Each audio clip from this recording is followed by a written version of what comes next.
Monsieur le ministre, je voudrais vous parler des polices municipales. Elles se sont multipliées et institutionnalisées sous l'impulsion des maires au cours des 20 dernières années. Structurées en brigades et spécifiquement formés, les policiers municipaux ne sont plus de simples agents municipaux chargés de faire respecter les arrêtés de police administrative du maire. Dotés de tenues et d'équipements équivalents aux forces de sécurité intérieure, parfois armés, ils sont devenus des policiers à part entière qui ont toute leur place dans le continuum de sécurité. Désormais habilités à constater certaines infractions judiciaires, issues notamment du code de la route ou de l'environnement, ils sont aussi confrontés à la délinquance du quotidien, comme aux dangers liés au refus d'obtempérer ou au trafic de stupéfiants, et ils sont souvent primo-intervenants, comme on l'a vu lors des émeutes de 2023.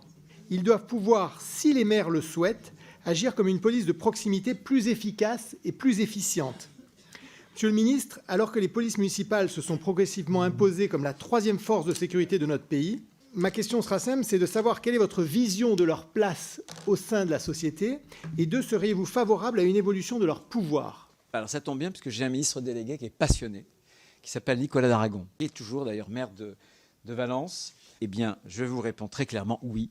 Je suis favorable à une extension du rôle des polices municipales. Bien entendu, je crois que devant le niveau d'ultraviolence et de délinquance, le continuum que j'évoquais nécessite justement qu'on soit tous au coude à coude et qu'on puisse donner à nos policiers municipaux, nos policières municipales, un certain nombre d'outils. Je mets simplement juste un point. Dès lors que vous irez sur le champ de la police judiciaire, le maire perdra le contrôle de ses policiers.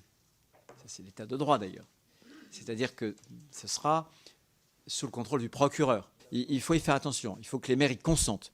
Nous ne ferons rien sans l'avis de l'AMF, notamment, sans un partenariat avec les maires de France.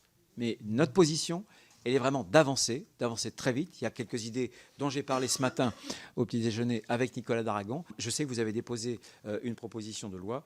Elle est la bienvenue et nous irons résolument dans ce sens-là.